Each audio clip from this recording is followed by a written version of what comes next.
I was talking to a friend this week about going to church, which is great, but it made me wonder why church is something we need to go to.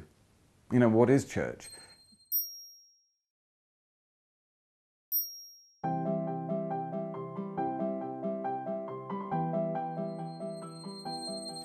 It's ordinary people gathering together to worship an extraordinary God, learning God's ways for living life during the week.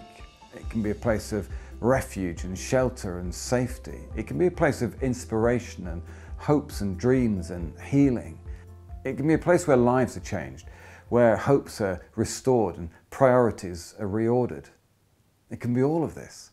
And yet we know that the building is not the church. We know that the service is not the church.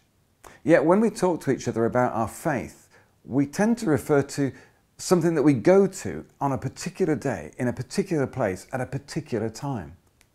And when we share our faith with people in the community, we might often hear them respond by talking about whether or not they go to church. But when was Christianity ever an event-based faith? When was it ever limited to place and time?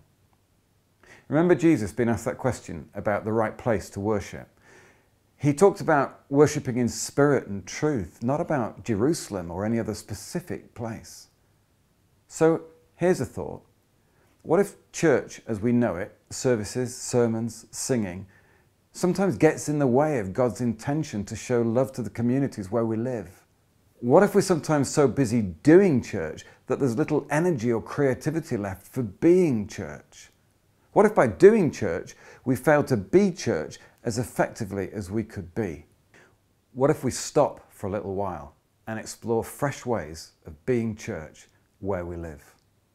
Sometimes the reason we give up something for Lent is simply to show ourselves that we can, that we're in control of our desire for coffee or chocolate or whatever. Sometimes it's because we realise that there is more to life than physical comforts, and so we use that time to refresh our spiritual lives. Sometimes it's simply because we need to stop, take stock and reflect on where we are. So here's a challenge. Let's give up church as we know it for Lent. To take part in this, our churches will need to make 3 simple yet challenging agreements. Firstly, we'll have no services, yet we will find ways to meet as inclusively and enjoyably as possible. Secondly, we'll have no sermons, but we will find ways to learn as deeply and interactively as possible. And thirdly, we'll sing no hymns or songs, but we will find ways to worship as richly and creatively as possible. What if, when it comes to Easter, after 6 weeks of giving up church as we know it, when we get back together in our church buildings to hear the good news preached that Christ is risen and we sing our songs of resurrection glory, what if by then we've learned new ways of being church in the community? We've come to value talking about the Bible and hearing about each other's lives that church as we know it doesn't always allow for. That we've found ways to honour God with our lives as well as with our songs. Wouldn't that be worth 6 weeks? If you're interested and you want to know more, well, check out the website, pray it through, talk to your church leaders and see whether or not this is something that your church could get on board with. This could be the beginning of something really exciting.